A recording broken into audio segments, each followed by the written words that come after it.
So you could say that socks are items that bring upon happiness. Well, yeah, you could say that, especially in your case, Laura, though whether or not that's a good or bad thing really depends.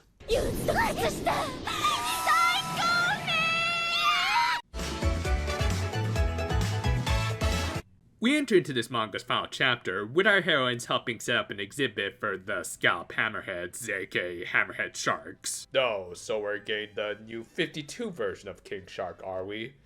Well, that's a bit of a pity. I was kind of hoping we'd get the one who sounds like Rocky. Though, speaking of the Sudoku squad, yeah, I still can't say that word, the aquarium director pointed out how this particular species tended to travel in packs of hundreds. Why exactly this is the case tends to baffle many scientists, as usually when animals form packs, it's more for benefits like protection or breeding. Good night, everybody. However, those aren't really necessities for hammerheads, and therefore forming packs doesn't have many merits for them. Unfortunately, this manga doesn't seem to give any exact reasons for why it's different for them, though from what I've been able to research, it seems like they are a little more intelligent and in control than some of their sharky cousins.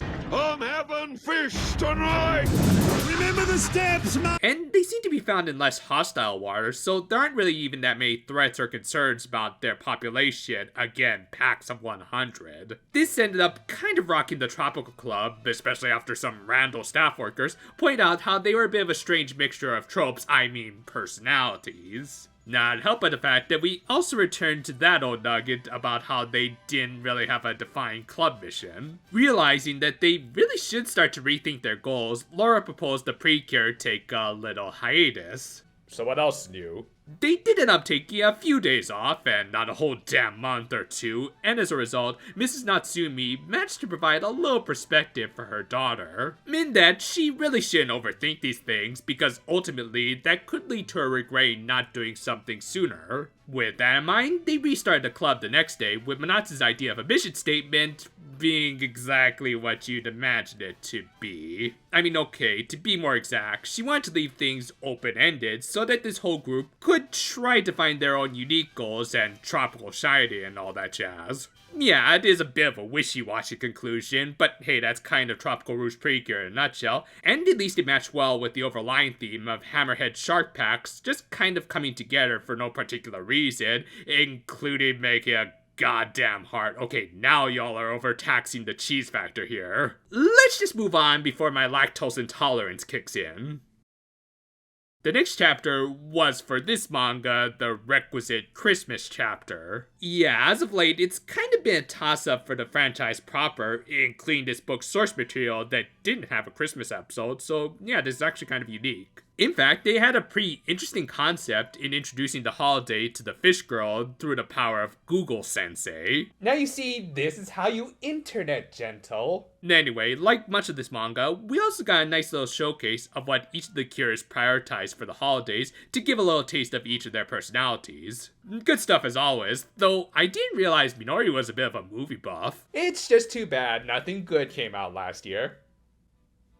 Don't ruin the joke. Unfortunately, much like here in Hawaii, the odds of them seeing a traditional white Christmas had the same chances as a snowball in hell. It would practically require a miracle to happen, which got Manatsu to reuse this shot again. Yeah, seriously, this is the third time this manga has used this exact layout, just the second time they altered it for lore instead. I mean, I don't want to say it's laziness on the Kamikita Futago's part, as they do put a lot of effort into their work, and more likely, I think they were just really proud of how sparkly it was.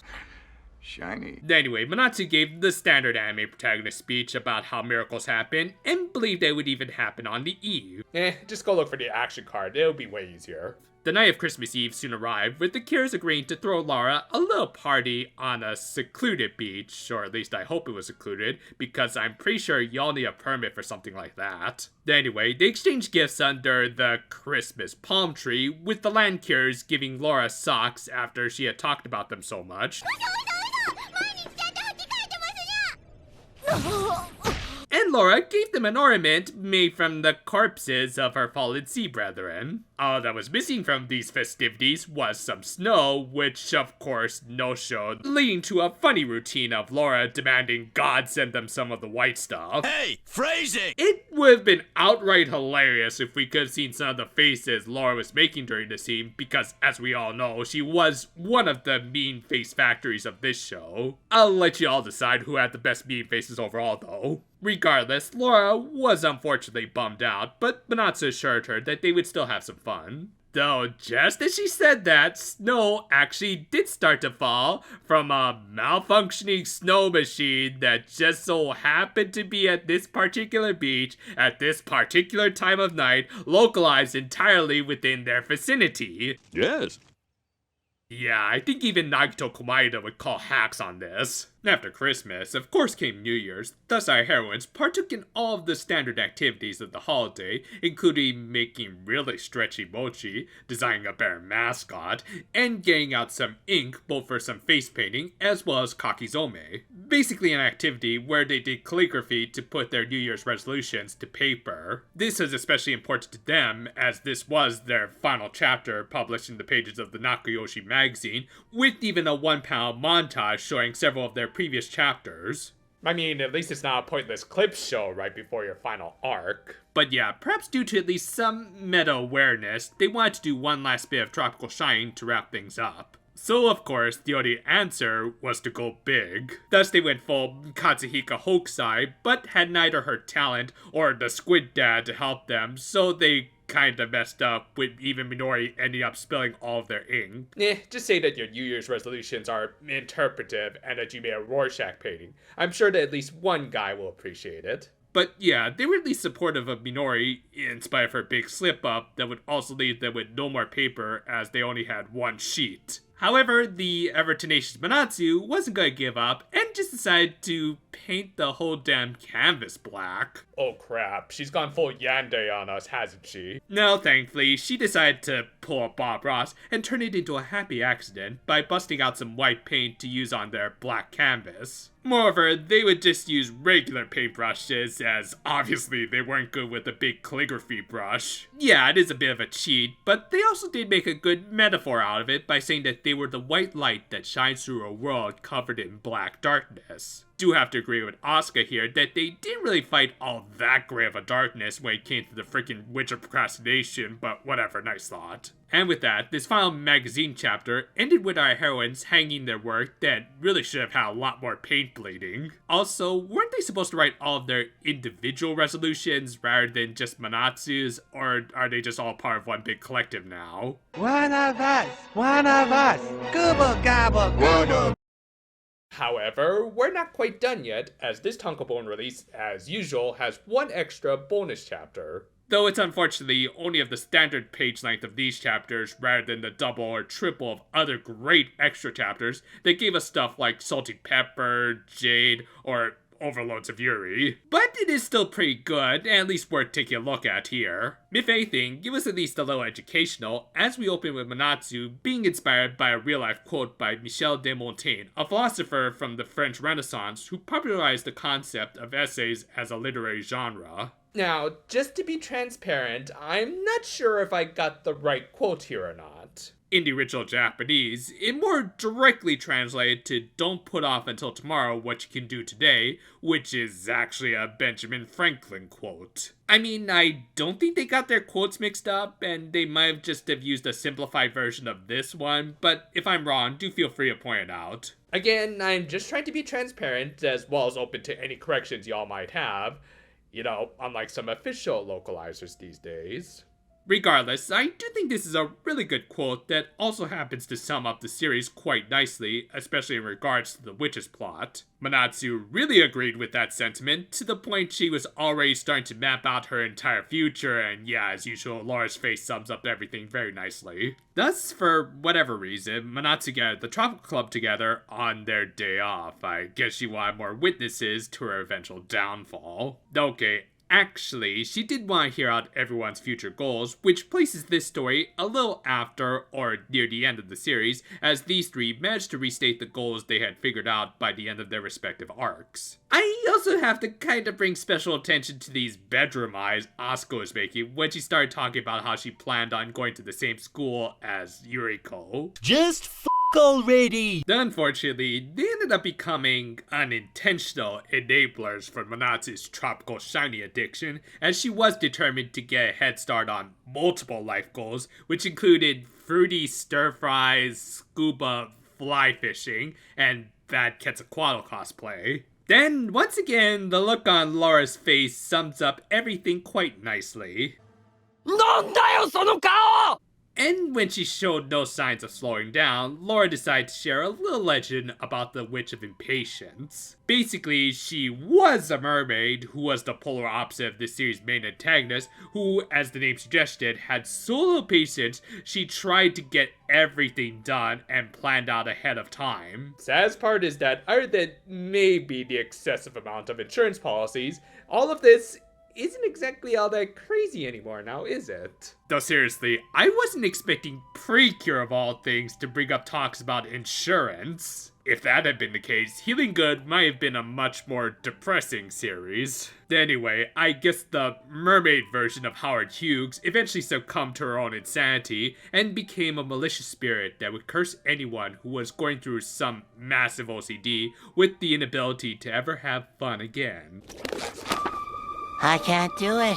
I can't do it, Squidward. Laura, by the way, exposited all of this while making this face. Now, if this were anyone else, I would say this is kind of creepy, but let's be honest, this is just a mermaid in her truest form. Of course, after hearing that little tale, Manatsu didn't want to end up with the curse of Squidward, but also didn't want to give up on the words of Benjamin Montaigne. Fortunately, an offhanded comment about babies from Asuka gave Laura an idea. So they set up a little LCD projector, and I'm guessing got some video files from Manatsu's parents. Seriously, your kids these days have it way too easy with your MP whatevers, when back in my day, we did it with cassettes that would degrade over time, and we liked it, damn it. But yeah, sure enough, they showed Manatsu home videos of herself as a baby, and while under normal circumstances, most kids would be embarrassed by this stuff, it did act as a good reminder for her, as well as us, about how we should act to a certain degree. Just living in the moment and not worry about the times yet to come. This was likely based off of a classic paradoxical anecdote that I was also asked during my Zen Buddhist training. Are babies born enlightened? It's a question that has no real right or wrong answer, but if argued yes, it's often because it's believed that newborn lives have no real attachments and thus are very zen in their lifestyle in that they just try to live out their best lives. What Manatsu was doing was essentially the polar opposite by making a ton of attachments to goals that, let's be realistic here, are probably not going to be followed up on in the long run and thus just wasting time. Once again, these manga address something that I really do wish that the series proper had highlighted just a little more. The idea that maybe obsessing over something can be just as bad as procrastinating on it. Hell, in many ways, you could say they're two sides of the same coin, as when you obsess over many things at once, often everything will just end up incomplete, or at least not to a satisfying degree. And Manatsu certainly experienced this when suffering through stuff like not studying for a test or using the aquapod when Laura wasn't around. Thus, ironically, her whole model of doing what's most important now ended up becoming her folly in those times, as her priorities became a curse from the Witch of Impatience. Or at least that was the case figuratively, as, not too surprisingly, Laura had pulled an Aang and totally made up that so-called legend, though at least she admitted to it. Still, it did work as a parable, and you could argue that both of these witches were pretty much the same, as procrastination's obsession over Annette led to her slovenly ways. And for Manatsu, she realized that one, burnout is a thing, and sometimes we all just have to be like a baby and just live in the moment. Are you wearing a diaper? I want you to know my level of commitment. Oh my god! Though, in order to live in the moment, you also need calories, so our manga ended with our heroines going out to get some dinner in a very you-know-what sort of way. While certainly not their best manga run, it was, for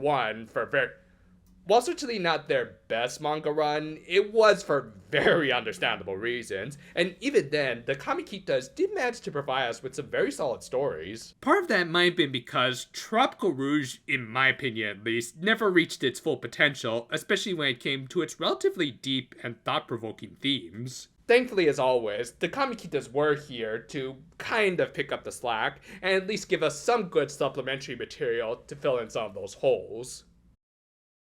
Just to quickly restate my thoughts about the series proper, I thought Tropical Rouge was enjoyable overall, if only because of the fairly strong cast. Sure, characters, mostly Sango, got shortchanged in their development, but as a team, they were definitely one of the more impressive ensembles of recent memory. The Kamikitas seemed to recognize this, and made sure that most of these chapters featured the whole team. Sure, certain characters got more spotlight than others. I think Laura got more than one instance of this, because of course she did. But even then, we almost always had little asides that showcased everyone's personalities in some way. They would express stuff like their preferences, or how they approach a certain situation. They managed to explore a lot about these characters, in spite of the limited number of pages they were afforded. Yeah, the biggest negative I have to say about this book isn't even really anyone's fault, other than that one thing that came out in 2020. But yeah, it was clear that the Kamikitas were playing catch up after being forced to take some time off. I think they needed to finish up their Healing Good run as Tropical Rouge was airing.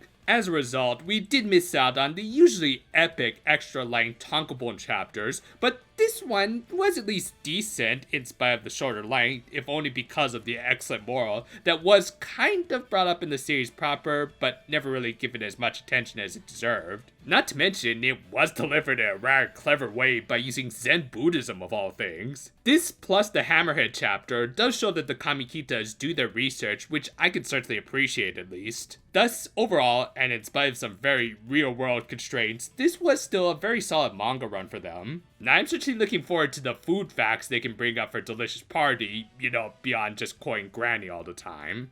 And with that out of the way, I think we're just gonna switch over to the Malayan Puzzle, as I do want to make a few more Yu-Gi-Oh videos. So far, there haven't been any major issues with the first video we made for YouTube, but just in case, we're also gonna make Odyssey another place where you can watch these videos without any real worries about copyright bots. So look forward to it, and until then though, farewell for now my friends, and if you'll excuse me, I'm just gonna go look over some of these insurance policies. Now let's see,